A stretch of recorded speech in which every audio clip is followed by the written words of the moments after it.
ఒక మామిడి టెంక నాటామనుకోండి, అనేక మామిడికాయలు వస్తాయి. అలాగున మన శరీరాన్ని కూడా భూమిలో నాటాలి. అప్పుడు మహిమ శరీరంతో లెగుస్తాం. కనుక మరణానికి ఎవరూ భయపడిపోయి ఏడ్చేసి దుఃఖించేసి ఇదైపోకూడదు. మరణంలో మరి శరీరాన్ని నాటకుండా మహిమ శరీరం ఎలా వస్తుంది? అని చెప్పి దానికో ఇదైపోకూడదు, మనం దానికో ఏడ్చేయకూడదు. దేవుని తెలిసిన తర్వాత, ఈ గొప్ప రహస్యాలు, ఈ సీక్రెట్లన్నీ దేవుడు మనకు తెలియజేసిన తర్వాత ఏడ్చేయకూడదు. ఇక మరణంలో కూడా ఆనందించగలిగే శక్తిమంతులు కావాలి. లోకస్తులాగా దేవుడు తెలియని వాళ్ళు ఏడ్చినట్లుగా లోకస్తుల్లాగా మనం ఉండకూడదు. అర్థమైందా?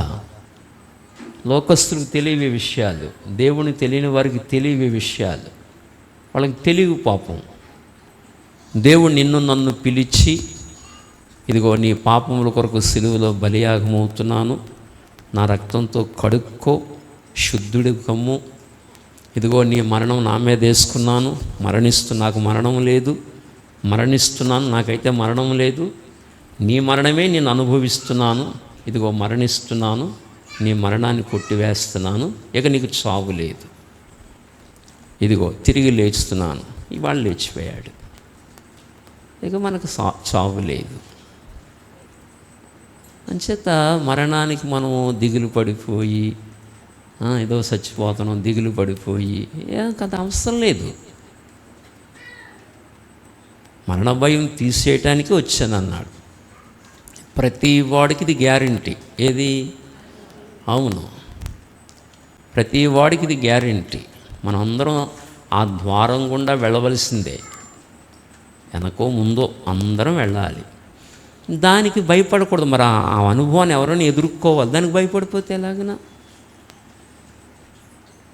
దానికి ఎవరూ భయపడకూడదు.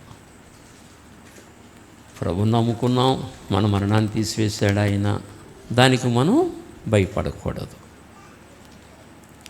అంచేత ఈరోజు చాలా సంతోషకరమైన రోజు, ఇది ఆనందించవలసిన రోజు. దేవుని సన్నిధిలో గొప్ప ఆనందాన్ని, గొప్ప సంతోషాన్ని అనుభవించవలసిన రోజు. అదంటాడు కదా ఎబ్రీ 2:14, జీవిత కాలమంతయు చెప్పండి మరణ భయము. ఏ భయం? మరణ భయం. ఇక్కడ కూర్చున్న మీరు మరణానికి భయపడుతున్నారా? నిజం చెప్పండి, నిజం చెప్పండి. మరణానికి భయపడుతున్నారా? నిజం చెప్పండి అమ్మా, భయపడుతున్నారా? నిజం చెప్పండి. భయపడుతున్నాం. ఇక్కడ భయపడలేదు అనేకండి, భయపడుతున్నాం, భయపడుతున్నాం. కానీ ఆ భయాన్ని తీసేసుకోండి. అది ధైర్యంగా ఉండండి, ఆ భయాన్ని తీసేసుకోండి. దేవుని సన్నిధిలో ఉంటాం, ఆనందంగా ఉంటాం, యుగయుగాలు జీవిస్తాం, సంతోషంగా ఉంటాం దేవుని దగ్గర. ఈ బాధలు, ఈ సమస్యలు అక్కడేమీ ఉండవు. ఆనందంగా దేవునితో గడుపుతాం, సంతోషంగా గడుపుతాం. ఏసీలు వేసుకున్నాం కదా, చల్లగా ఉందా? ఎంతకంటే చల్లగా ఉంటుంది అక్కడ. ఎండ దెబ్బైనను వడదెబ్బైనా మీకు తగలదన్నాడు. హాయిగా ఉంటాం. ఊటీ వెళ్ళినా, కొడైకెనాల్ వెళ్ళినా, కాశ్మీరు, అరకలోయి వెళ్తే ఎంత ఆనందంగా ఉంటుంది. అలాగున ఎంతో ఆనందంగా గడుపుతాం దేవుని సన్నిధిలో. కాబట్టి మనం భయపడకూడదు. అలాంటి గొప్ప దేవుణ్ణి మనం నమ్ముకున్నాం, చాలా గొప్ప దేవుణ్ణి నమ్ముకున్నాం. అసలు ఆయన పిలుపు అందుకోవడమే నువ్వు ధన్యుడివి, ధన్యురాలివి. అది బ్రతుకులు ఆయన పిలుపు అందుకోవడమే ధన్యురాలివి, ధన్యుడివి. అసలు ఆయన్ని టచ్ చేయకుండానే చచ్చిపోయిన వాళ్ళు కోట్ల మంది ఉన్నారు భూమి మీద. ఇవాళ ఈ ధన్యత దేవుడు మనకి ఇచ్చాడంటే మనం చాలా ధన్యులమి. లక్కీ అంతే, లక్కీ ఫెలోస్ మనం అంతే. అది ₹1,00,00,000 దొరికితే లేదా 10 కోట్లు లాటరీ దొరికితే లక్కీ కాదు. గొప్ప దేవుణ్ణి కలిగి ఉండడమే గొప్ప లక్కీ. అది కనుక మన ప్రభువును బట్టి మనం ఆనందిస్తూ సంతోషిద్దాం. ఒక పాట పాడుకుందామా? జయరాజు యేసురాజు అనే పాట పాడుకుందాం. అందరూ కూడా చక్కగా చప్పట్లు కొడుతూ బైబిల్ కింద పెట్టేసేయండి, మీ ముందు పెట్టుకోండి బైబిళ్ళు. లయబద్ధంగా చప్పట్లు కొడుతూ ఈ పాట పాడదాం. లయబద్ధంగా కొడదాం చప్పట్లు, కంగారుగా కాకుండా లయబద్ధంగా కొడుతూ జయరాజుకి మనం స్తుతులు అర్పిద్దాం.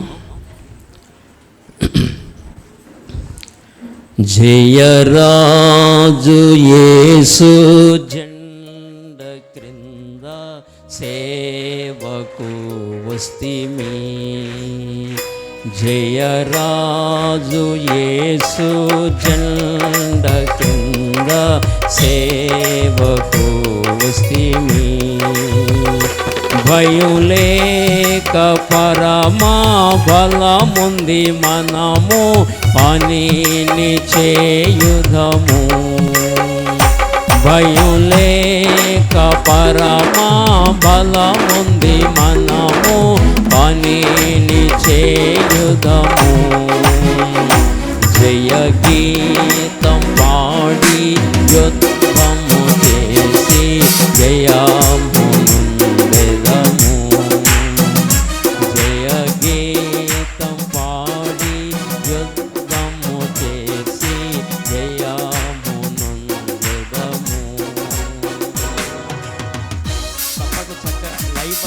గట్టిగా కొడదాం.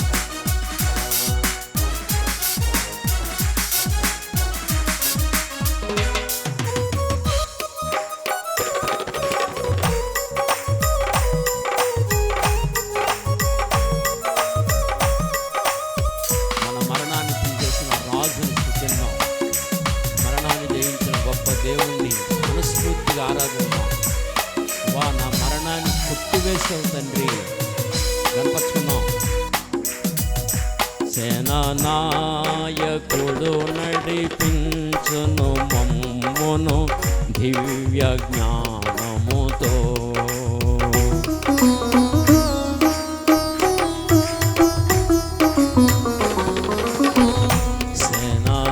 సేనానాయకుడు నడిపించును మమ్మును దివ్య జ్ఞానముతో. దిన సేవకులమై దినములు వెంబడించి పనిని చేయుధము. దిన సేవకులమై దినములు వెంబడించి పనిని చేయుధము. జయ గీతం పాడి యుద్ధము చేసి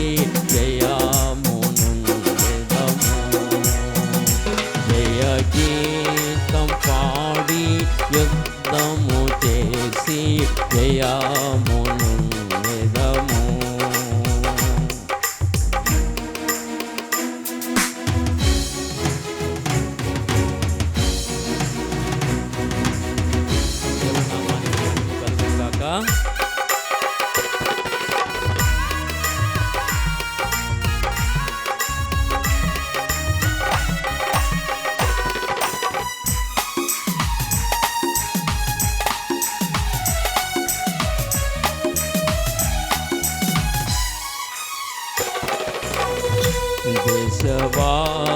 దేశవాసులెల్లరూ దేవునితో సహా వాసముందుటకై.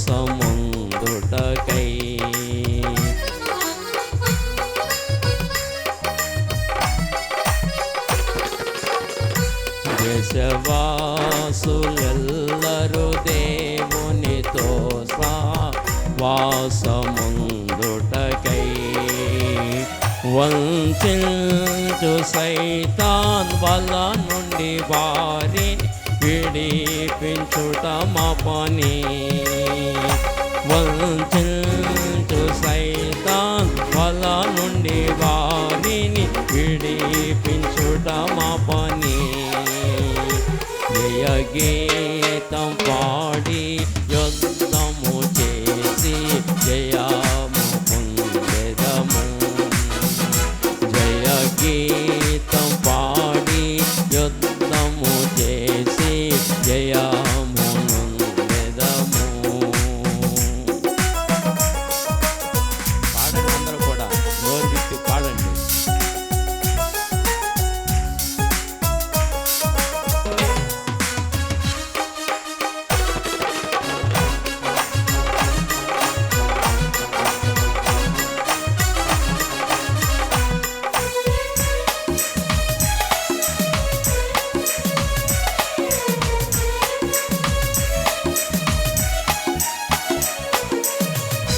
హిందూ దేశమంతయు నెప్పుడు యేసుకు స్వంతమగుచున్నదో.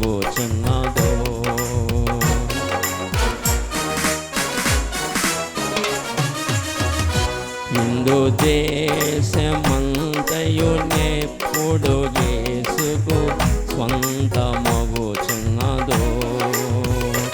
అంధకారం తొలగి వెలుగొందు కాలము తొందరలో రావలెను. అంధకారం తొలగి వెలుగొందు కాలము తొందరలో రావలెను. జయ గీతం పాడి యుద్ధము చేసి జయము నొందెదము.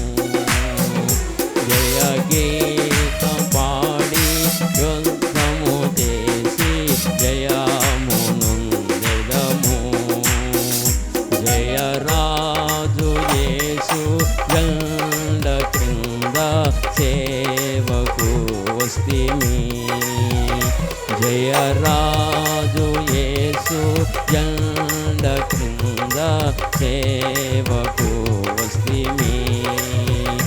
భయం లేక పరమ బలముంది మనము పనిని చేయుదము. భయం లేక పరమ బలముంది మనము పనిని చేయుదము. జయ గీతం పాడి యుద్ధము చేసి జయము నొందెదము. జయ గీతం పాడి యుద్ధము చేసి జయము నొందెదము. జయ గీతం పాడి యుద్ధము చేసి జయము నొందెదము. జయ గీతం పాడి యుద్ధము చేసి జయము నొందెదము. జయ గీతం పాడి యుద్ధము చేసి జయము నొందెదము. జయ గీతం పాడి యుద్ధము చేసి జయము నొందెదము. జయ గీతం పాడి యుద్ధము చేసి జయము నొందెదము. Okay, thank you. పిల్లారా, మన దేవుడు గొప్ప జయశీలుడు, గొప్ప దేవుడు, గొప్ప బలశాలి, గొప్ప బలవంతుడు.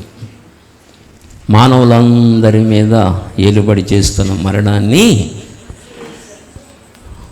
ఏలుబడి చేసే మరణాన్ని అణగద్రొక్కి దాని కోరలు త్రుంచి గొప్ప జయాన్ని దేవుడు మనకి అనుగ్రహించాడు.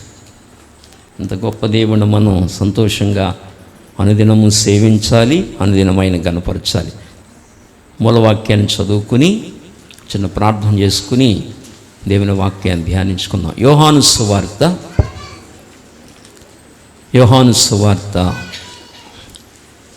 20వ అధ్యాయము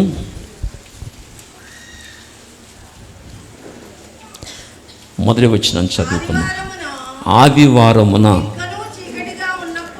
ఇంకనూ చీకటిగా ఉన్నప్పుడు మగ్దలేని మరియా పెందలక్కడ సమాధి యొద్దకు వచ్చి సమాధి మీద ఉండిన రాయి తీయబడి ఉండుట చూచెను. చిన్న మాట ప్రార్థన.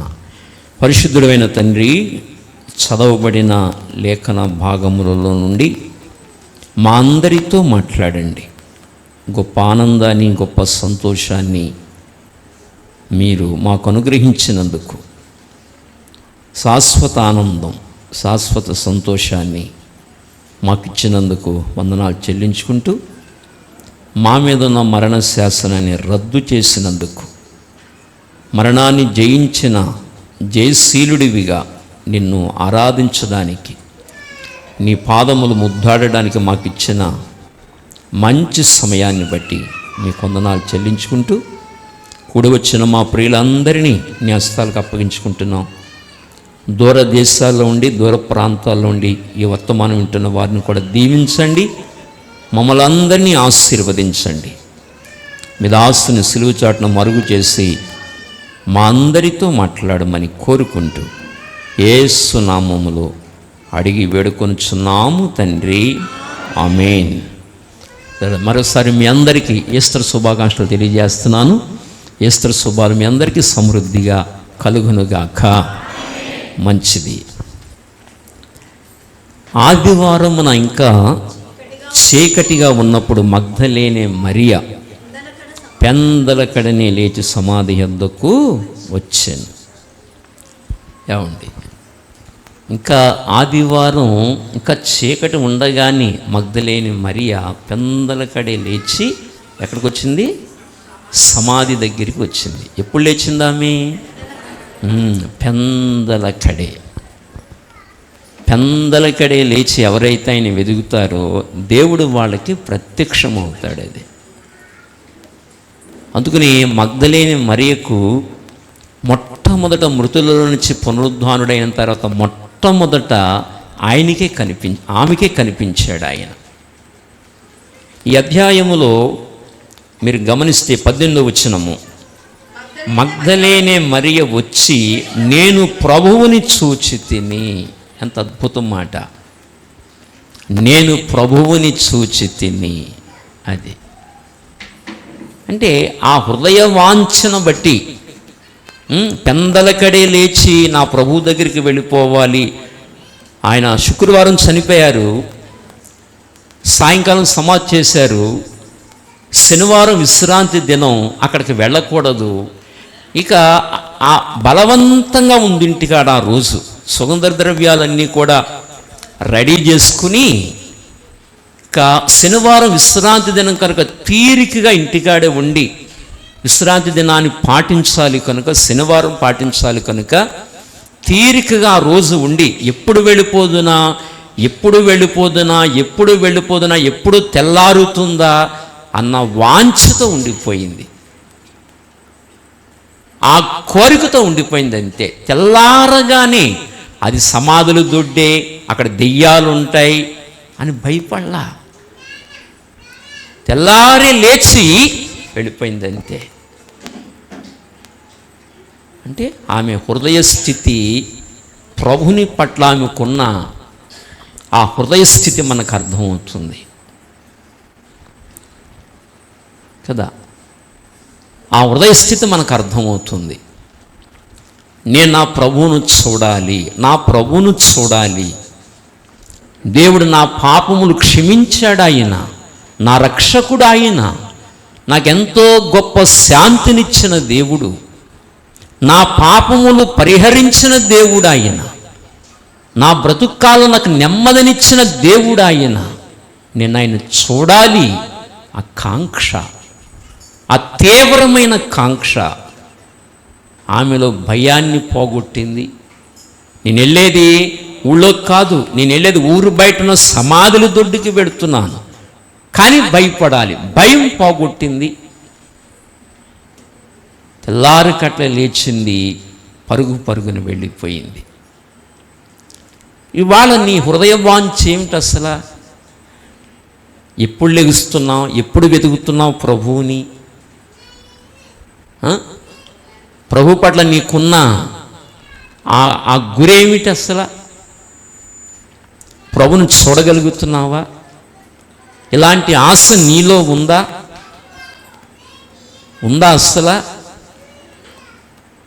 అర్థమవుతున్నాయి మాటలు నాటుకుంటున్నాయా? ఇలాంటి ఆశ నీలో ఉందా? ఎప్పుడు లేస్తున్నావు? నీ జీవిత దినాలు ఎలా ఖర్చు అవుతున్నాయి? ఎప్పుడు లేస్తున్నావు? ఎప్పుడు వెతుకుతున్నావు ప్రభువుని? నేర్చుకోవాలి ఇవన్నీ. పెందల కడే లేచిందామె.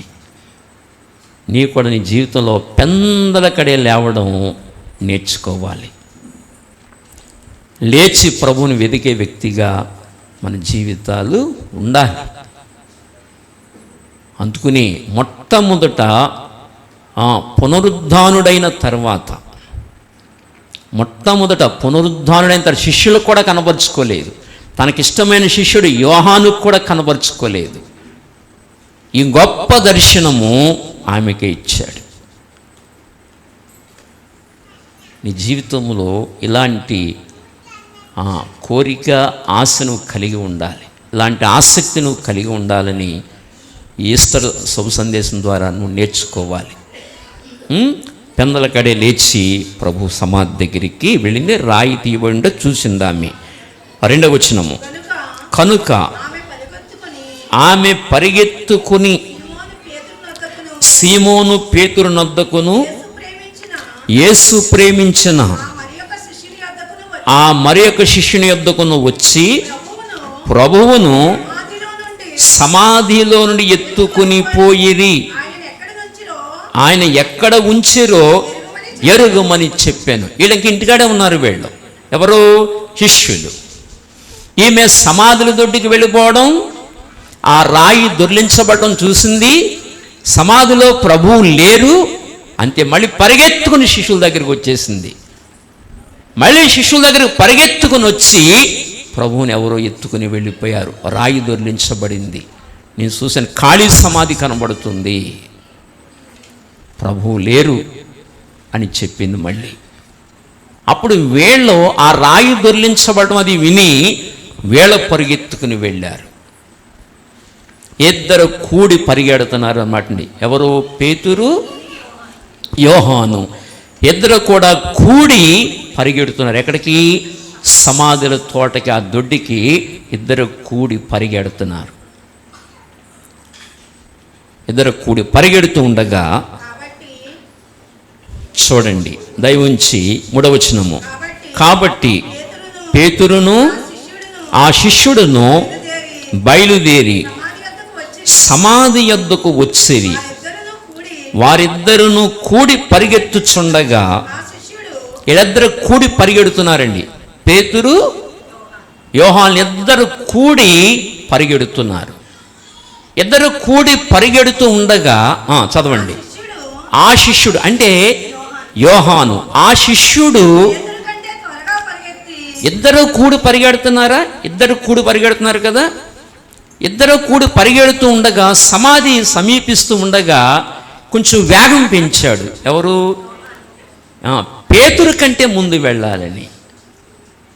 ఇద్దరు కూడి పరిగెడుతున్నప్పుడు ఇద్దరు సమానంగానే వెళ్ళాలి. ఇంకొంచెం వేగం పెంచాడు. పేతురు కంటే ఇంకా నేను తొందరగా వెళ్ళాలని వేగం పెంచి పరిగెత్తుకుని వెళ్ళి ముందుగా సమాధి యొద్దకు ముందుగా యోహాను వచ్చి, చూడండి, సమాధి యొద్దకు వచ్చాడు. వచ్చి ఇలా వంగి, లోపలికి వెళ్ళలేదు. సమాధి లోపలికి వెళ్ళలేదు. వచ్చి ఇలా వంగి, నారబట్టలు అంటే ప్రభువుకి చుట్టిన నారబట్టలు పడి ఉండుట చూచాను అంతే. నారబట్టలు పడి ఉండుట చూచాను, కానీ సమాధిలోకి దిగలేదు. ఏమండి?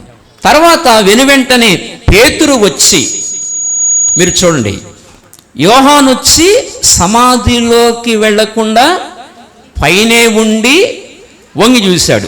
చూస్తే అతనికేం కనపడింది? అతనికేం ప్రత్యక్షమైంది?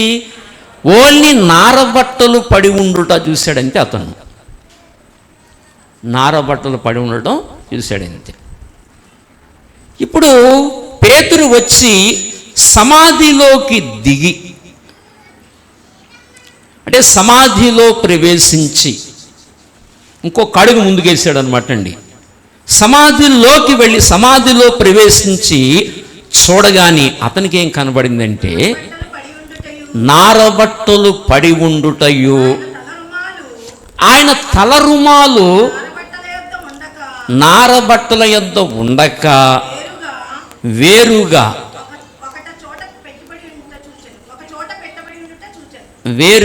ఒక చోట చుట్టి కదా, చుట్టి పెట్టబడి ఉండుట చూచితిని. చూశాడు అతను. ఇతనికేం కనబడింది?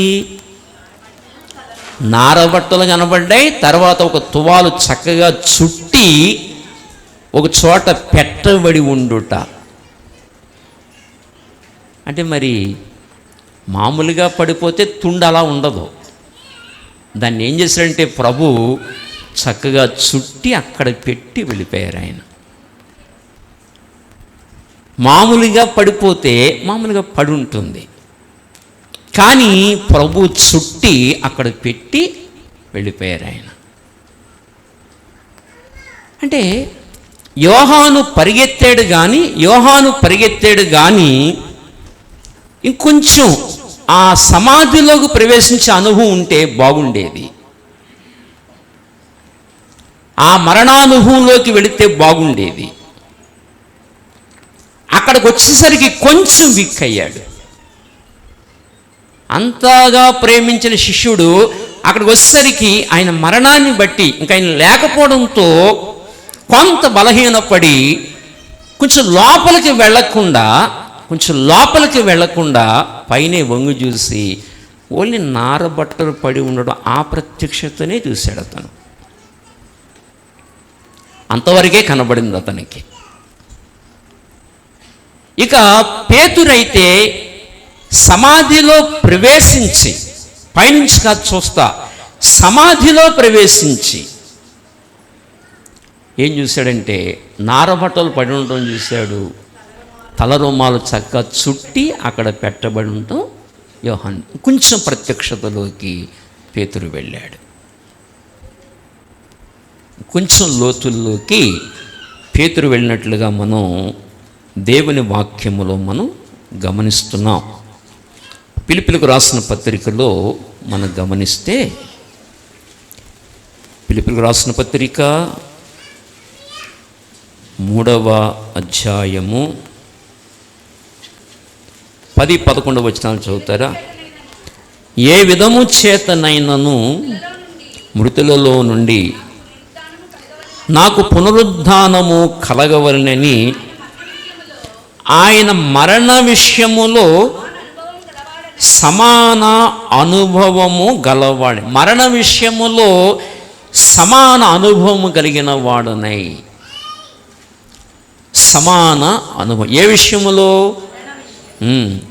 అంటే పేతురును మనం గమనించినప్పుడు సమాధిలో ప్రవేశించను అంటే అర్థం ఏమిటంటే కాస్త ఆయన మరణానుభవంలోకి కొంచెం లోతుల్లోకి వెడుతున్నట్లుగా పేతురును మనం గమనించవచ్చు.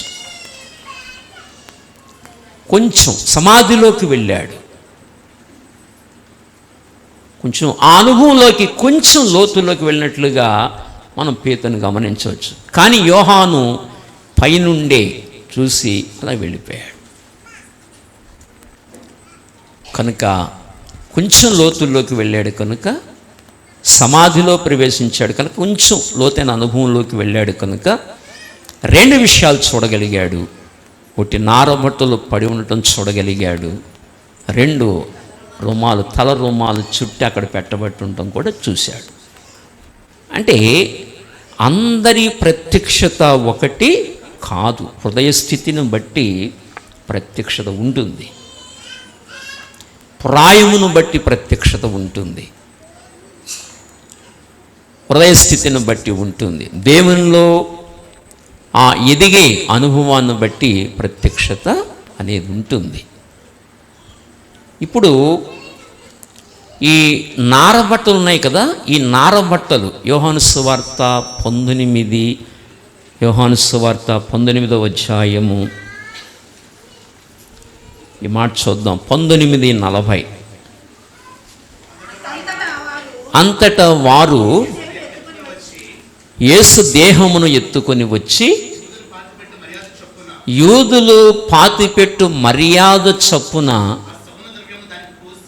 సుగంధ ద్రవ్యములను అంటే యేసు ప్రభు బాడీకి పూసి నారబట్టలు చుట్టి, మనం ఈ సమాధి చేసినప్పుడు గౌను కుట్టిస్తాం కదా, గౌను కుట్టించినా పర్వాలేదు, కుట్టించకపోయినా పర్వాలా, కానీ యేసు ప్రభు నారబట్టలు చుట్టి, మనం కొత్త వస్త్రాలు తీసుకొచ్చి చుడితే సరిపోతుంది, గౌనే కుట్టాలి అన్న మీమాంస ఏమీ లేదు. నారబట్టలు చుట్టి ప్రభుకి ఏం చేశారు? ముందు సుగంధ ద్రవ్యాలు పూశారు. మనం ఏం చేస్తామంటే ముందు బట్టలు కట్టేసి తర్వాత కాదు, అది కాదు, ముందే పుయ్యాలి.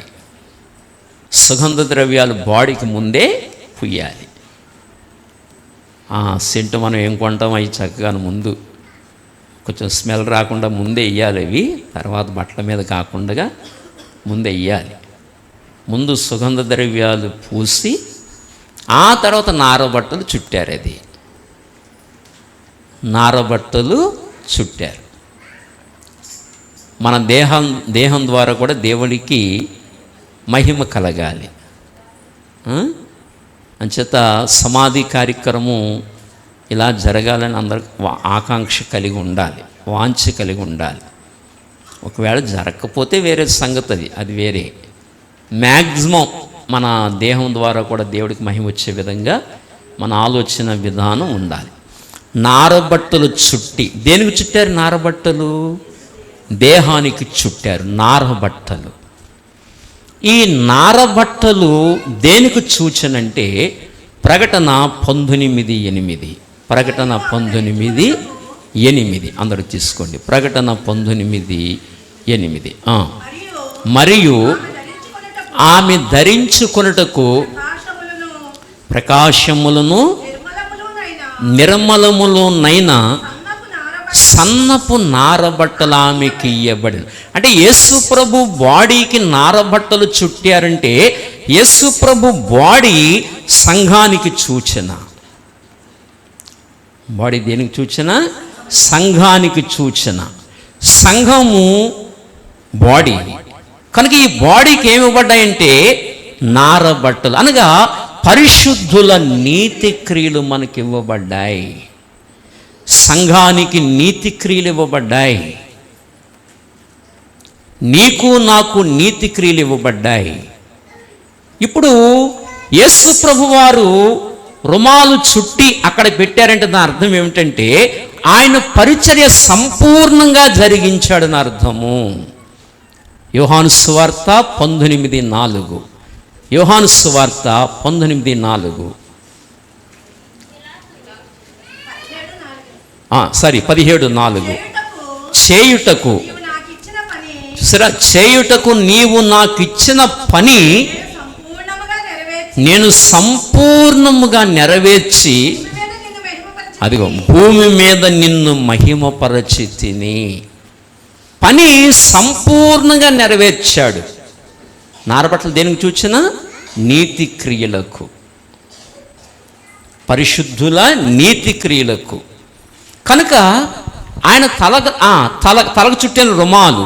ఇప్పుడు తల అనగా సంఘానికి శిరస్సు ఎవరు? యేసు ప్రభు. తలకు చుట్టబడిన ఆ నారబట్ట ఏం చేశాడంటే ఆయన చక్కగా చుట్టి అక్కడ పెట్టాడు. అంటే దాని అర్థం నీవు నాకు చేయుటకు ఇచ్చిన పని భూమి మీద సంపూర్ణంగా నెరవేర్చి నిన్ను మహిమపరిచి తిని. అంటే తనకిచ్చిన పరిచర్యను సంపూర్ణంగా నెరవేర్చి భూమి మీద తండ్రిని మహిమపరిచాడు.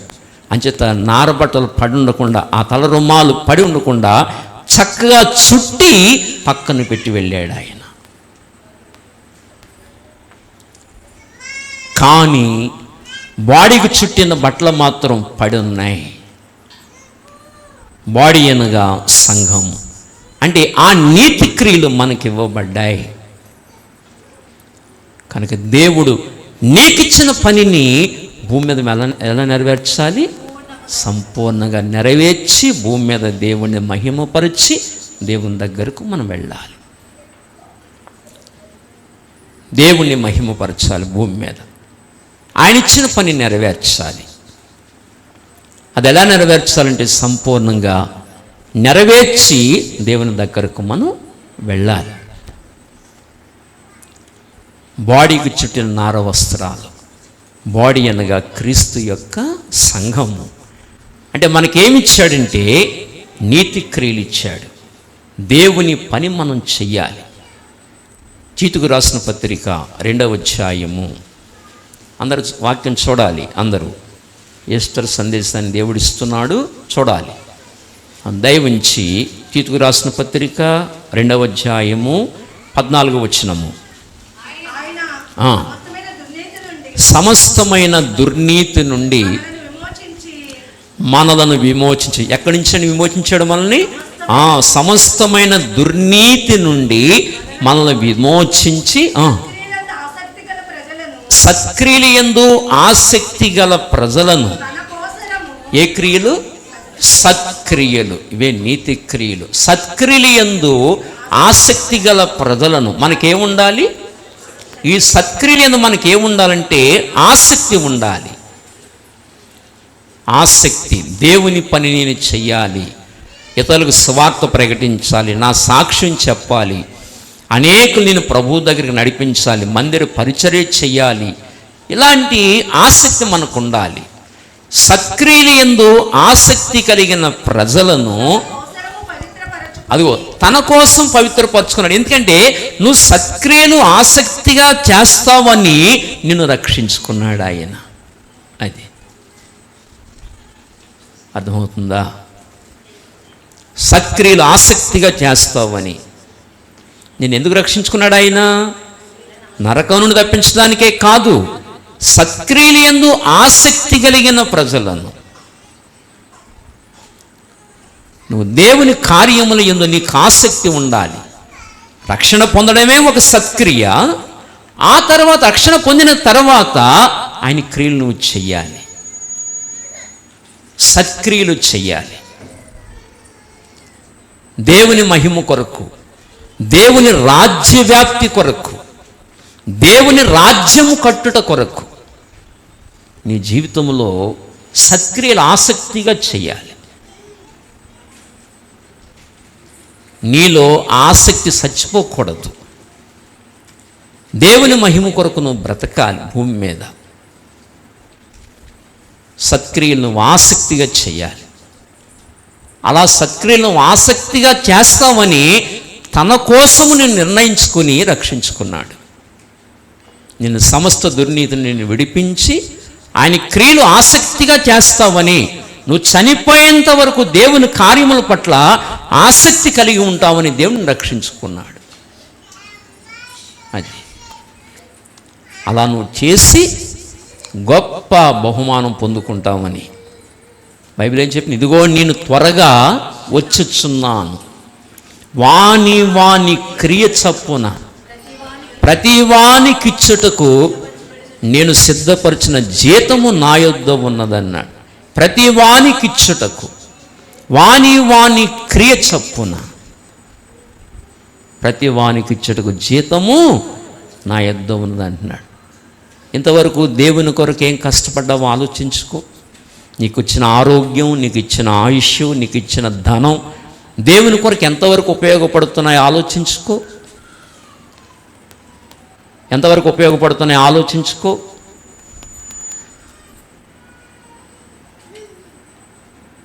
ఎంతవరకు అవి ఉపయోగపడుతున్నాయి? దేవుని పనులు ఎలా చేయగలుగుతున్నావు? దేవుని కొరకైనా ప్రయాసపడుతున్నామా? ఎస్కేప్ మైండ్తో ఉంటున్నామా? ఇది నాది బాధ్యతని కష్టపడుతున్నామా? నేను కొన్ని విషయాలు జ్ఞాపకం చేస్తాను. మన యవనస్తులు చాలా కష్టపడ్డారు. మనం షెడ్ వేసినప్పుడు వీళ్ళు చాలా కష్టపడ్డారు. మనందరం వాక్యం సుఖంగా సౌఖ్యంగా వినాలని చాలా ప్రయాసపడి షెడ్ వేశారు. ఎండ అనుకోక షెడ్ వేశారు. మీకు విషయం చెప్పాలి. ఆదివారం ఉదయకాలం చెప్పుకున్నాం షెడ్ గురించి. చాలా బాగుంది, చల్లగా ఉందనుకున్నాం. ఆదివారం సాయంకాలం 8:30, 9 లోపులో ఒకేసారి గాలి తుఫాను వచ్చేసింది. చాలా భయంకరమైన గాలి వచ్చేసింది. ఆ రోజు సత్యనారాయణ గారు మా ఇంటికి వచ్చారు, ప్రకాష్, సుధీర్ మా ఇంటికి వచ్చారు, మీ ఇంట్లో ఉన్నాం. సడన్గా ఇంట్లో మాట్లాడుకున్న తర్వాత వాళ్ళు వెళ్ళిపోతున్నారు. వెళ్ళిపోయే ముందు నేను కూడా బయటికి వెళ్ళి వాళ్ళు సాగనబ్బుదామని నేను అలా గుమ్మం దాటి బయటకు వచ్చాం. ఇంకా 2-3 నిమిషాలు వాళ్ళు వెళ్ళిపోతారు. ఈ సత్యనారాయణ గారు బయటికి వెళ్ళిన తర్వాత ఆయన సర్దుకుంటూ ఉంటారు, టోపీ ఈ క్యాప్ పెట్టుకోవడానికి అన్నీ రెడీ చేసుకుంటారు. ఆ పని చేస్తారు అక్కడ. ఇంక వెళ్ళిపోతారు, బండి తీసుకోవాలి కదా, ఆ గ్యాప్ ఉండాలి కదా, ఇంకా వెళ్ళిపోతారు బండి దగ్గరికి. ఈలోగా ఒక 2 నిమిషాలేమో అక్కడ ఆగి మాట్లాడుకుంటున్నాం. ఈ లోపుగా ఒకేసారి గాలి వచ్చేసింది, అంతే. ఉరుములు వచ్చేసినాయి. గాలి వచ్చేయటం, ఉరుములు వచ్చేయటం. ఉరుములు భయంకరంగా ఉరుముతుండగా పైన రేకులు దడేలు దడేలు దడేలు దడేలు మన సౌండ్లు, దడేలు సౌండ్. మా కళ్ళ ముందు ఒక రేకు వచ్చి కారు షెడ్ మీద పడి, ఆ వారను పడి ధన్ను మన కింద పడింది. మా గుండె ఎదిరిగిపోయింది. అయ్యవా పోయి రేకులు ఎగిరిపోతున్నాయని. ఒక రేకేమో మామిడి చెట్టు మీదకి వెళ్ళిపోయింది. ఒక రేకు 15 రేకులు లేసిపోయినాయి. 15 రేకులు లేసిపోయి ఈ పక్క వచ్చేసినాయి. ముక్కలైపోయి ఈ పక్కయి మన దేవి ఈ గోడవారు కొన్ని ముక్కలు పడిపోయినాయి. రేకులు ఎగిరి అవతలకి వెళ్ళలేదు, కానీ గోడవారిని కొన్ని ముక్కలు పడిపోయినాయి. చాలా రేకులు పగిలిపోయి పైన ఆగిపోయినాయి. ఒక 20 నిమిషాలు దద్దరెళ్ళిపోయాం. ఇంట్లో నాకేమో హార్ట్ పెయిన్ పెరిగిపోయింది. ఇవి ఎవరి మీద పడిపోతున్నాయా, ఎక్కడ అపాయం వచ్చేద్దా, చెడ్డ పేరు ఎక్కడొచ్చేద్దా, ఎవరి మీద పడిపోతున్నాయి ఈ రేకులు, ఇంటి మీద పడిపోతున్నాయా, వెనకాలు పడిపోతున్నాయి, ఎక్కడ పడిపోతున్నాయి, ఈ రోడ్డు అంటే ఎవరైనా వస్తారా ఇప్పుడు అని ఒకటే టెన్షన్ నాకు. మనం పరిచర్యలో ఉన్నాం, ఒకటే టెన్షన్. ఒక అరగంట దద్దరెళ్ళిపోయాం. ఈ లోపుగా ఈ వార్త మన పిల్లలకి తెలిసిపోయింది, యవనస్తులకి. మా వాళ్ళలో తడుచుకుంటూ ఆ యవనస్తులు కొంతమంది వచ్చారు. రేకుల సౌండ్ చాలా దూరం వినపడిపోతుంది. ఈలోగా మన అంగర్ శ్రీను ఎవరో ఫోన్ చేశారంట. అంగర్ శ్రీను నాకు మన అంగర్ శ్రీను అక్కడ కదా ఇల్లు. నాకు ఫోన్ చేసి, అయ్యగారు మీరు బయటకు రావద్దు, రేకులు ఎగిరిపోతున్నాయంట, మీరు బయటకు రావద్దు అస్సలు అని శ్రీను ఫోన్ చేశారు. నాన్న మేము బయటకు రాలేదు, అందరం లోపలే ఉన్నాం అని చెప్పాను. వెంటనే అందరం మోకరించాం. కుటుంబం అంతా, మన ప్రియులు సత్యనారాయణ గారు, ప్రకాష్, సుధీరు, మేము యవనస్తులు అందరం మోకరించి ఇంకా ప్రార్థన చేసాం. ప్రార్థన చేస్తే కొంచెంసేపటికి ఆగిందన్నమాట. ఈ ఒక అరగంట సుమారు ఇప్పటికీ అది తలుసుకుంటే నాకు పెయిన్ వస్తుంది అనమాట అండి. దద్దరిల్లిపోయాం అనమాట అండి. నాయన, పైన షెడ్ ఉండటం కరెక్ట్ కాదు. ఇంక ఇది వేస్తే మనం స్లాబ్ వేయాలి, పైన మాత్రం షెడ్ వేయకూడదు. ఎందుకంటే ఇదిగో ఈ ఏరియా అంతా షెడ్డే. ఎంత పెద్ద షెడ్ వేసాం. ఇదంతా టౌన్లో ఉంటాయి, బిల్డింగులు ఉంటాయి, చుట్టూ బిల్డింగులు ఉంటాయి. ఇంత ఫోర్స్ ఉండదు గాలి. టౌన్లో ఉంటాయి షెడ్లు, బలంగానే వేస్తారు, గడ్డలతో అడిగితే. ఇంత పెద్ద షెడ్ వేయాలంటే మామూలుగా వేయకూడదు.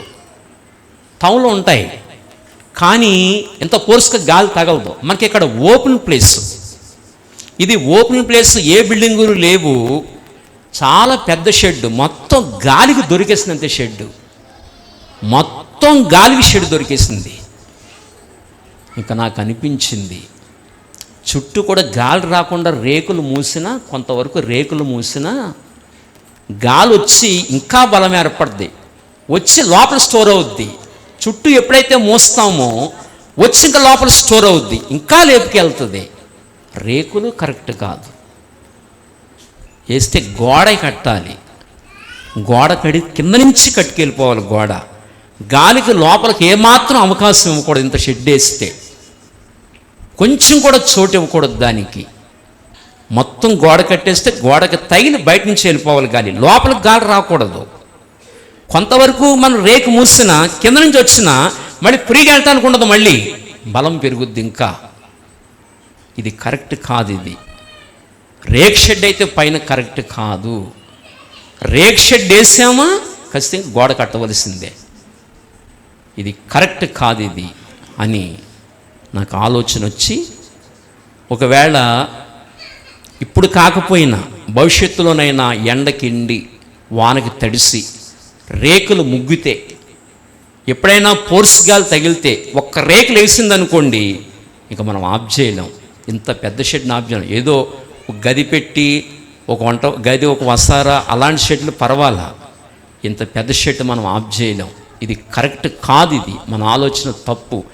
మనం ఏది చేసినా చాలా ఆలోచన చేసి చేస్తాం, కానీ ఎందుకు ఇక్కడ ఫెయిల్ అయ్యాం మనం, ఇది కరెక్ట్ కాదు ఇది అని ఆలోచించుకుని, మరి నాన్న ఒక్కసారి ఇంక ఉండటానికి వీల్లేదు, షెడ్ తీసేయండి, మొత్తానికి వద్దు, నాకు మనశ్శాంతి లేదు, షెడ్ తీసేయండి, వద్దు, నాకు షెడ్డే పైన వద్దు, ఈ సామాను ఏం వేస్ట్ కావు, మనం పాలు కూడా తెచ్చి కట్టబోతున్నాం, ఇవన్నీ మనకు అక్కడ ఉపయోగపడతాయి, షెడ్ మనకు వద్దు, మనం పరిచర్యలో ఉన్నాం, ఎవరి మీదైనా పడితే ప్రాణాలు పోతాయి, తరతరాలు ఉండిపోద్ది చెడ్డ పేరు మనకి, ఇది వద్దు మనకి, దీన్ని తీసేద్దాం, షెడ్ పైన ఉంచొద్దు అసలు అని చెప్పాను.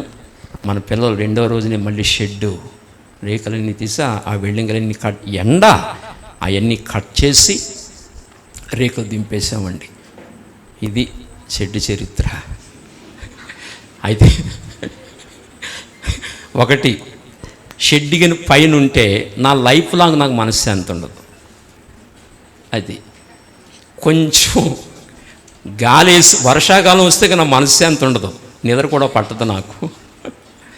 కొంచెం గాలి వేస్తే నేను ఎక్కడున్నా, కువైట్లో ఉన్నా, దుబాయ్లో ఉన్నా, ఎక్కడున్నా ఇంకా నేను వాక్యం చెప్పలేను. ఇంకా నా లైఫ్లో షెడ్ ఉండకూడదు, పైన వేస్తే స్లాబ్ వేద్దాం, షెడ్ వద్దు మనకి అని షెడ్ తీసాం. ప్రియులారా, నేను చాలా ఒక యాంగిల్లోనే ఆలోచించాను, మనకు చల్లగా ఉంటుంది, ఈ కిటికీలు తీయం, వేడొచ్చేస్తుంది, అందరం చల్లగా వాక్యం వినొచ్చు, బాగుంటుందని నేను ఎంతో ఆశించాను. ఒక యాంగిల్లోనే ఆలోచించాను. రెండో యాంగిల్, ఇలాంటి ప్రమాదం ఉంటుందని నాకు అంత తట్టలేదు, మైండ్కి తట్టలేదు, ఎందుకో నాకు తట్టలేదు, ఈ వర్కర్స్కి తట్టలేదు, ఎవరికీ తట్టలేదు. ఇది షెడ్ అనుకుంటే వెళ్ళిపోయాం, చల్లగా ఉంటుంది అనుకుంటా వెళ్ళిపోయానే తప్ప, మనకందరికీ చల్లగా ఉంటుంది, వాక్యం బాగా వింటారని ఈ దృష్టితోనే వెళ్ళిపోయింది తప్ప, ఆయా కార్యక్రమాలు చక్కగా చేసుకోవచ్చు అనే ఉద్దేశంతోనే వెళ్ళిపోయింది తప్ప, ఇలాంటి ఇన్సిడెంట్ ఉంటుందని నేను గుర్తించలేకపోయాను, నా బుర్రకు అది అందలేదు, అక్కడ వరకు అందలేదు నాకు. ఇంకా వెంటనే దాన్ని తీసేసి రేపు మనం చక్కగా ఆపా కట్టుకుందాం, ఎండ తెగలకుండా ఆపా కట్టుకుందాం, దానికి అలా రెడీ చేయండి అని ఆ వేసిన పోస్టులు అలా ఉంచేసి దానికి ఆపా కడదాం, ఆపా చాలా వేడి కాస్తుంది. ఎందుకంటే మా పాత ఇంటికాడ ఆపా కట్టేవాళ్ళం, వేడి వచ్చేసేది, అది కడితే వేడి చాలా తగ్గిపోయేది, ఇంచుమించుగా 100కి 80% తగ్గిపోయేది వేడి. ఇంకా ఆపా కట్టుకుందాం అని ఆపాకి లైన్ చేసి అలా ఉంచాం, షెడ్లన్నీ దింపేసి రేకులన్నీ దింపేసి కింద దింపేసాం. బిడ్డలు అంత కష్టపడ్డారు యవ్వనస్తులు, నిజంగా యవ్వనస్తులకు మనందరం హ్యాట్సప్ చెప్పాలి. ఒకసారి చప్పట్లు కొట్టిన వాళ్ళకి అభినందన. ఎండనక వాననక చాలా కష్టపడ్డారు. ఓకే అండి, చాలా సంతోషం. అలా దింపేసాం పిల్లలు షెడ్డు. దీనికి అంతటికీ దేవుడు మీకు ఖచ్చితంగా బహుమానం అనేది ఇస్తాడు. ఈ పనులని మనం ఎందుకు చేస్తున్నామంటే, సంఘం అంటేనే దేవుడు. నా ఆలోచన ఒకటే, సంఘము సుఖంగా వాక్యం వినాలని అదే అనుకున్నాను నేను. వేడి తగలకుండా చల్లగా మందిరానికి వస్తే చల్లగా ఉండాలి, వాక్యం వినాలి వాళ్ళు అనుకున్నాను. ఏసీలు వచ్చినాయి, బాగుంది, ఇంకా చల్లగా ఉంటుంది, ఇంకా బాగుంటుంది. మనం ఆదివారం ఏసీలు వేసుకుంటున్నాం, మిగతా రోజులు ఏసీలు వేయట్లా, శుక్రవారం అది వేయట్లేదు, ఇంకా చల్లగా ఉంటుంది, మనం ఏసీ లేకపోయినా పర్వాలా, ఆదివారం ఒకటి యూజ్ చేసుకోవచ్చు మనం. ఇలాగ అనుకుని నేను ఆలోచించి షెడ్ గురించి వెళ్ళాను, కానీ అది ఈ విధంగా దేవుడు ఒక్క లెంపకే కొట్టినట్టు అయింది. వెంటనే దాన్ని దింపేసాం. పిల్లారా, ఇంక వేస్తే ఏమేయాలి చెప్పనా, స్లాబ్ వేయాలి. ఎవరైనా సరే మీరు పెద్ద షెడ్ వేస్తే ఖచ్చితంగా గోడ కట్టేయాలి, లేకపోతే షెడ్ నిలబడటం కష్టం. ఏరియాని బట్టి కూడా ఉంటుంది, టౌన్లో ఉంటుంది, కానీ ఇది చాలా ఎడారి ఏరియా కింద ఉంది, గాలి వేస్తే ఇక్కడ చాలా కష్టం, నిలబెట్టలేం. ఆ విధంగా షెడ్డు ఇబ్బంది అయింది. పిల్లారా, షెడ్ దింపేయడం జరిగింది. కనుక దేవుని పని దేవుడు మనకు అప్పగించిన పని చాలా నమ్మకంగా పరిచర్య చెయ్యాలి. కుమారుడు వెంకటేష్ ఉన్నాడు, పొద్దున్నే వచ్చేస్తాడు. వెంకటేష్ మందిర పని చక్కగా చూసుకుంటాడు. ఆ వాహనాలు పార్కింగ్ పెట్టడం, పొద్దున్నే మంచినీళ్ళు చూడటం, మందిరం అంతా సర్దటం, అదంతా చూసుకోవడం నేను చెప్పక్కర్లా. బాధ్యతగా పొద్దున్నే వచ్చి ఇదంతా చూసుకుంటాడు. ఏమండి, అలాగే పిల్లలు, ఆడపిల్లలు మందిరాన్ని సిద్ధం చేయటం, భవానీ, ఇంకా కొంతమంది ఆడపిల్ల యవ్వనస్తులు ఉన్నారు, వాళ్ళు అప్పుడప్పుడు కొంతమంది సహోదరులు వస్తారు. ఈ పని ఏమండి, ఈ మందిరం కట్టిన తర్వాత పని ఎక్కువైంది, ఇంట్లో పని ఎక్కువైంది, ప్రవలకి మరీ ఎక్కువైంది పని. చేయటం, ఇదంతా మందిరాన్ని సిద్ధం చేయటం పని చాలా ఎక్కువైంది. ఏమండి, కనుక నమ్మకంగా దేవుని పరిచర్య మనం చెయ్యాలి. అప్పగించిన పని చాలా నమ్మకంగా చెయ్యాలి. ఏమండి, అందుచేత ప్రభునందు పిల్లారా, దేవుడు మనకు అప్పగించిన బాధ్యతలు చాలా నమ్మకంగా నిర్వర్తించాలి. ఏమండి, దీనికి బహుమానాలు ఉంటాయి మనకి. ఏముంటాయి?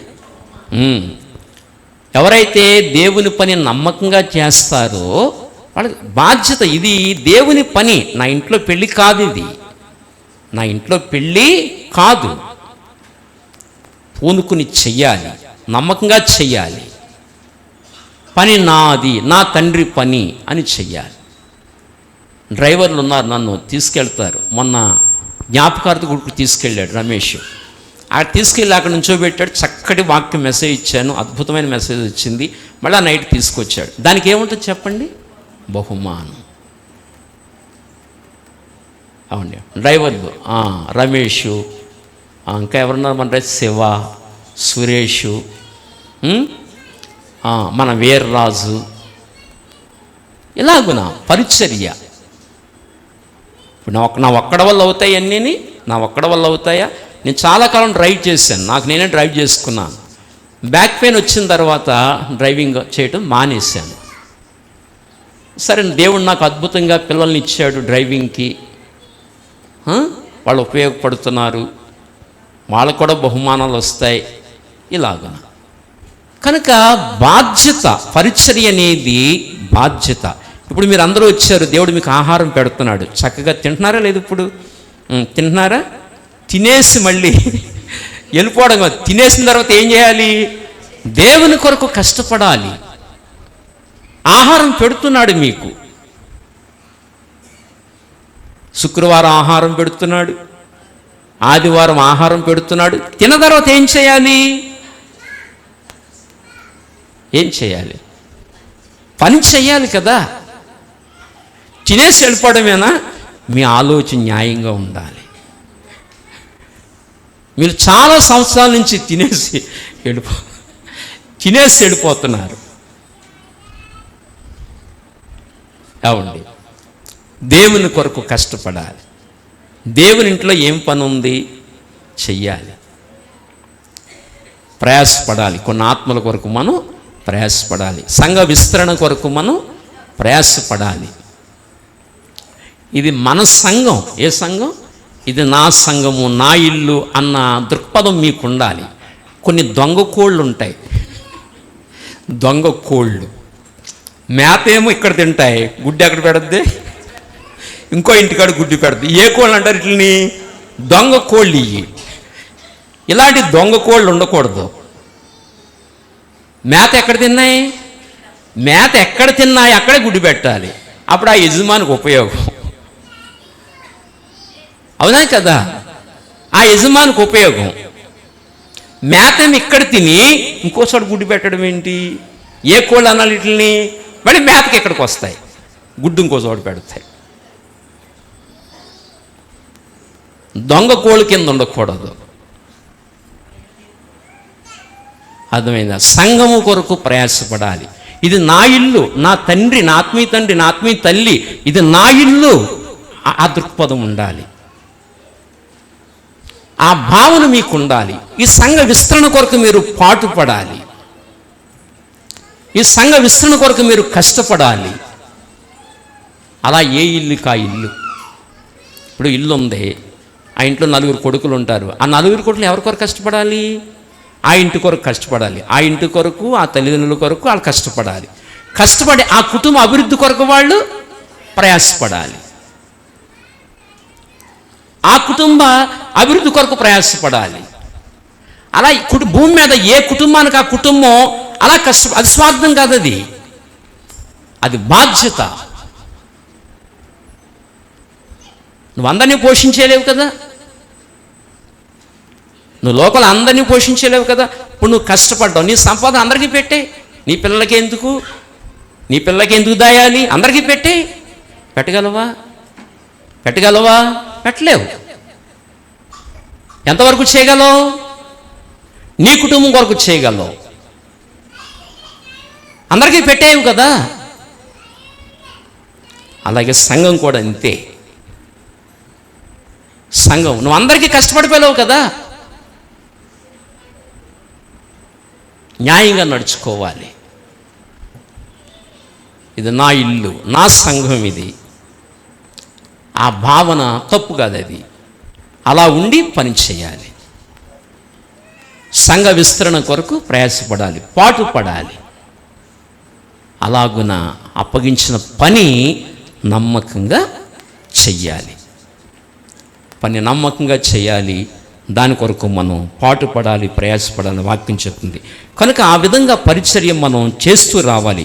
కనుక పరిశుద్ధుల నీతి క్రియలు అన్నాడు. ఏ క్రియలు? సంఘానికి ఇవ్వబడ్డాయి.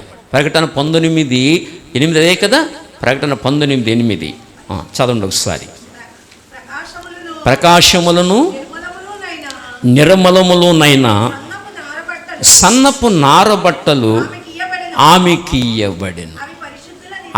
అవి పరిశుద్ధుల నీతి క్రియలు. పరిశుద్ధుల నీతి క్రియలు అవే సన్నపు నారబట్టలు సంఘానికి ఇవ్వబడ్డాయి. సంఘము చెయ్యాలి.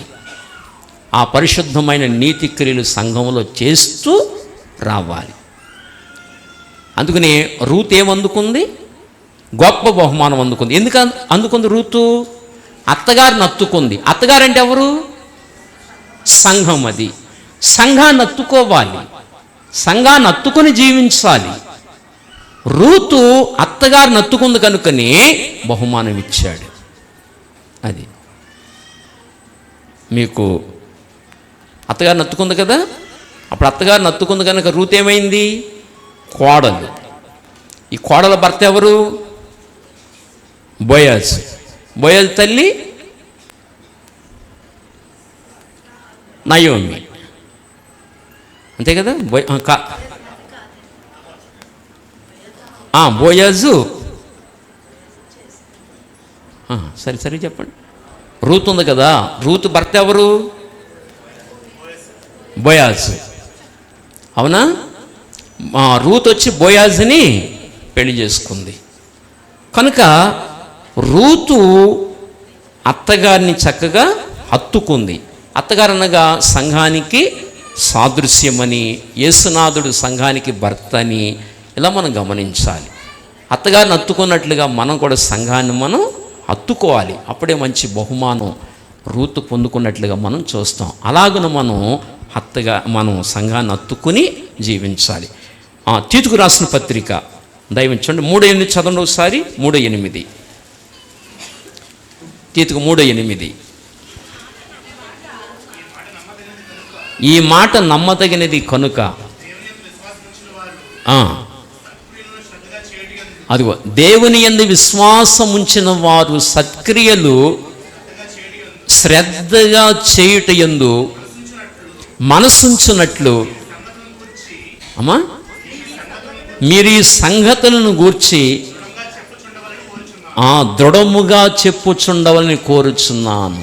అది దేవుని యందు విశ్వాసం ఉంచిన వారు సత్క్రియలు చక్కగా చెయ్యాలి, సత్క్రియల మీద మనసుంచాలి. కనుక మనసుంచమని దృఢంగా చెప్పు వాళ్ళకి అన్నాడు. కనుక సంఘం ఎలా చేయాలి? సత్క్రియలు ఓపికతో చేయాలి, ఆసక్తిగా చేయాలి, నమ్మకంగా చేయాలి, సత్క్రియలు చేయడం యందు ఆసక్తి కలిగి ఉండాలి. కనుక ఈ కార్యాలు చేయడం ఎప్పటికీ మనం ఏమై ఉండాలి? ఆసక్తి కలిగి ఉండాలి. 1 కొరింథీ 15వ అధ్యాయము 1 కొరింథీ 15వ అధ్యాయము 57-58.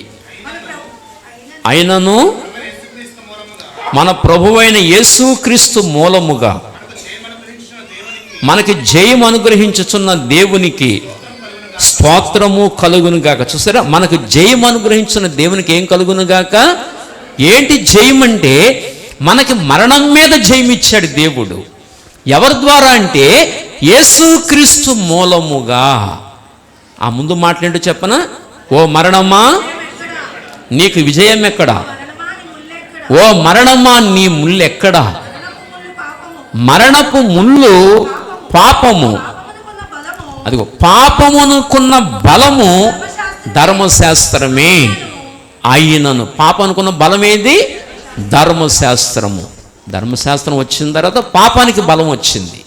ఆజ్ఞాతిక్రమమే పాపం.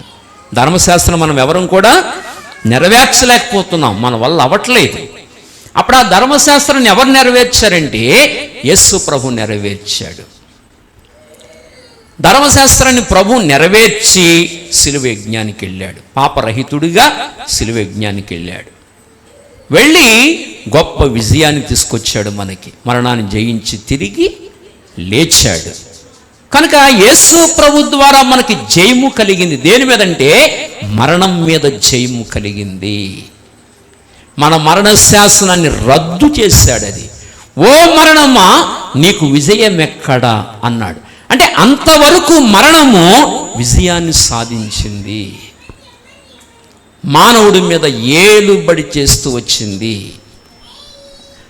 మరణం విజయాన్ని సాధిస్తూ వచ్చింది. మనుషులు మరణానికి దాసులైపోయారు.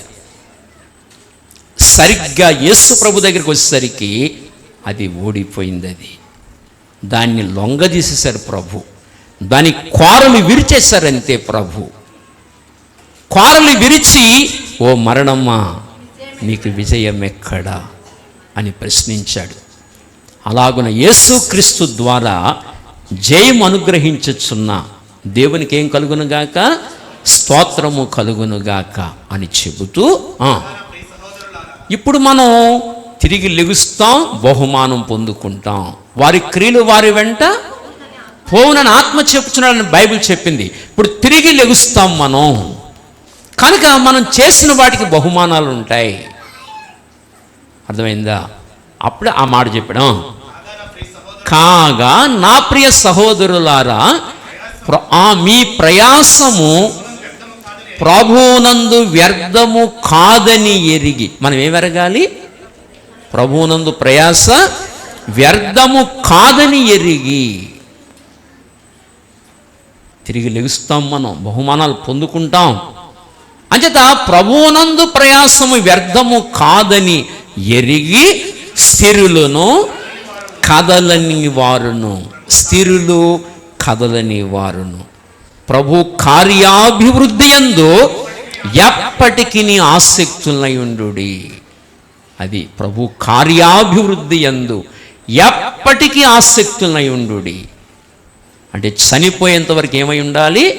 ఆసక్తులై ఉండాలి. బహుమానాలు పొందుకుంటాం అంటున్నారా? దేవుని కార్యాలు శ్రద్ధగా మనం చెయ్యాలి. అందుకే దేవుడు మనల్ని రక్షించుకున్నాడు. అందుకే నారబట్టలు దేనికి చుట్టబడ్డాయి? ఆయన బాడీకి చుట్టబడ్డాయి. బాడీ అనగా సంఘము. అంటే సంఘానికి ఏమివ్వబడ్డాయి? నీతి క్రియలు ఇవ్వబడ్డాయి.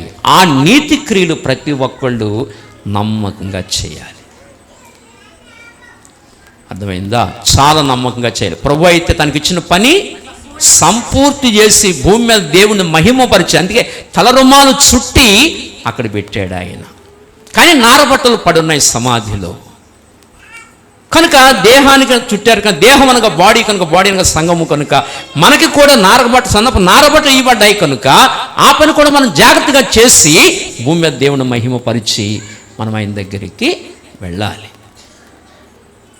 కనుక నమ్మకంగా చేయాలి. నమ్మకంగా ఈ పరిచర్య చేస్తూ నీకు అప్పగించిన పని ఇంకొకటి ఉంది. ఆ పని ఏదనగా ఒక మాట చెప్పి నా ప్రసంగాన్ని ముగింపులోకి తీసుకొస్తాను. ఆదికాండము 2వ అధ్యాయము 1వ వచనము. ఆకాశమును భూమియు వాటిలో ఉన్న సమస్త సమూహమును సంపూర్తి చేయబడెను. దేవుడు తాను చేసిన తన పని 7వ దినములోగా సంపూర్తి చేసి తాను చేసిన తన పని అంతటి నుండి 7వ దినమున విశ్రమించెను. అది 6 దినాల లోపల మొత్తం పని అంతా చేశాడు. ఆకాశంలో పని, భూమి మీద పని అంతా చేసి ఏం చేశాడు? 7వ దినమున విశ్రమించాడు. అర్థమైందా? దేవుడు విశ్రాంతి తీసుకున్నాడు. అలాగే నీ జీవితంలో దేవుడు నీకు రక్షణ అనుగ్రహించాడు. రక్షణ అనుగ్రహించిన తర్వాత నీ దేహాన్ని దేవాలయంగా చేసుకోవాలనుకుంటున్నాడు. ఈ పని నీకు అప్పగించాడు. ఇప్పుడు నీవు సొలొమోనువై మందిరాన్ని కట్టాలి. ఏమవ్వాలి? సొలొమోనువి కావాలి. నువ్వు మందిరాన్ని కట్టాలి. దయవుంచి 1 దినవృత్తాంతముల గ్రంథము 29వ అధ్యాయము 1వ వచనము. రాజైన దావీదు సర్వ సమాజముతో ఎలాగు సెలవిచ్చెను, దేవుడు కోరుకొనిన నా కుమారుడైన సొలొమోను ఇంకను లేత ప్రాయము గల బాలుడై ఉన్నాడు. కట్టబోవు ఆలయము మనుషునికి కాదు, దేవుడిని యెహోవాకే కనుక ఈ పని బహు గొప్పది. నీకు అప్పగించిన పని ఏమిటంటే నీ యొక్క దేవాలయాన్ని, నీ హృదయాన్ని దేవాలయముగా కట్టాలి. ఇది నీకు అప్పగించిన పని. సొలొమోను కోరుకున్నట్లుగా నిన్ను కోరుకున్నాడు దేవుడు. ఈ పని బహు గొప్పది. సొలొమోను కోరుకున్నట్లుగా నిన్ను కోరుకున్నాడు. సొలొమోను భూమి మీద మందిరం కట్టాడు. మరి నువ్వేం కట్టాలి? నీ దేహం అనే మందిరాన్ని, హృదయం అనే మందిరం నువ్వు కట్టుకోవాలి. ఆ పని సంపూర్తి కావాలి. 7వ దినములోగా దేవుడు పని సంపూర్తి చేసి ఎలా విశ్రమించాడో నీ జీవితంలో ఈ పని పూర్తయ్యి నువ్వు విశ్రాంతి తీసుకోవాలి. అంటే నీ మందిరం కట్టబడాలి. ఎప్పుడులోగా? ఈ లోకాన్ని విడిచిపెట్టి లోపల నీ మందిరము కట్టబడాలి. ఈ పని గొప్పది. ఈ పనిలో నువ్వు సహకరించాలి. నీ హృదయము దేవాలయంగా కట్టబడాలి.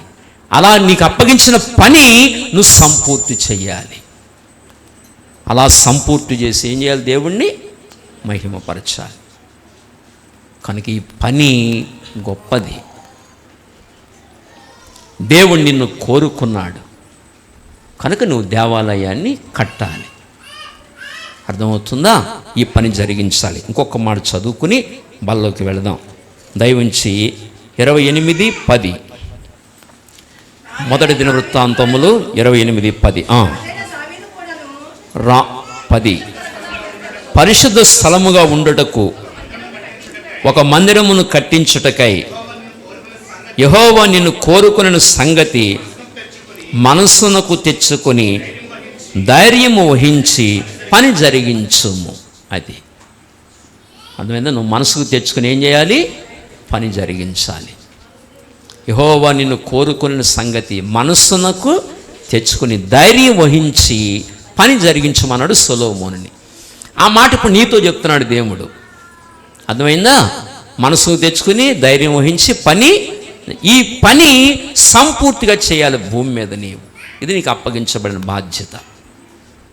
నువ్వు చనిపోయే నాటికి నీ హృదయము దేవుని ఆలయముగా కట్టబడాలి. ఆ పని సంపూర్తి కావాలి. అప్పుడు దేవుడు నీ జీవితంలో విశ్రాంతి తీసుకోవాలి. భూమి మీద సమస్తాన్ని చేసి 7 దినాల లోపుగా చేసి ఇంకేమీ లేదు అంతా చేశానని దేవుడు ఎలా విశ్రాంతి తీసుకున్నాడో నీ జీవితంలో ఇంకేమీ చెక్కవలసిన పని లేదు ఇతన్ని అని దేవుడు విశ్రాంతి తీసుకొనగలిగే ఆ స్థితి దేవునికి నీవు ఇవ్వాలి.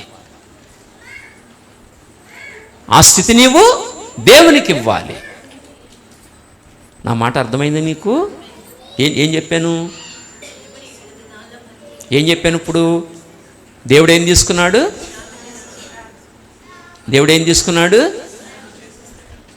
7 దినాలు లోపుగా అంతా చేసేసి ఏమనుకున్నాడు దేవుడు? నేనంతా సంపూర్తి చేశాను, అంతా బాగుంది, ఇంకా విశ్రాంతి తీసుకుంటాను. ఏం చేశాడు దేవుడు? విశ్రాంతి తీసుకున్నాడు దేవుడు. అలా నిన్ను చెక్కే విషయంలో దేవుడు ఏం చేయాలి? చెక్కడం పనంతా అయిపోవాలి, దేవుడు విశ్రాంతి తీసుకోవాలి. అంతగా దేవుడికి నీవు కోఆపరేట్ చేయాలి. నువ్వు అది అంతగా దేవుడు నువ్వు సహకరించాలి. నువ్వు ఆయన చెప్తున్నప్పుడు ఆయనతో పాటు కలిసి నువ్వు పని చేయాలి. అలా నువ్వు విశ్రాంతిలోకి వెళ్ళాలి. ఆ పని నీకు అప్పగించాడు దేవుడు. ఆ పని నువ్వు సంపూర్తి చేసి నువ్వు దేవుని దగ్గరికి వెళ్ళాలి. అది ఆ పని నీకు అప్పగించాడు దేవుడు. అది నువ్వు సంపూర్తి చేసి ఆ పని ముగించి దేవుని దగ్గరికి వెళ్ళాలి. నువ్వు విషయం అర్థమైంది? ఏమన్నా అర్థమైందా? ప్రతి వ్యక్తి ఆ పని సంపూర్తి చేయాలి. అలా సంపూర్తి చేసి దేవుని దగ్గరికి వెళ్ళాలి. అంచేత చుట్టబడిన రుమాలు దేన్ని తెలియజేస్తుంది? దేవుడు తన పనిని సంపూర్తి చేశాడు. పడిన నారబట్టలు మనం చేయవలసిన పనిని మనకి తెలియజేస్తుంది. కనుక ఈ ఖాళీ సమాధి ద్వారా ఈ వర్తమానం మనం అర్థం చేసుకుని మనం సిద్ధపడాలి. ఆ విధంగా మనం సిద్ధపడి ఉన్నత స్థితిలోకి మనం రావాలని దేని వాక్యం నేర్పిస్తుంది. అట్టి కృప దేవుడు మనందరికీ అనుగ్రహించునుగాక. మంచిది. అందరు కళ్ళు మూసుకొని బల్ల ప్రవేశిద్దాం.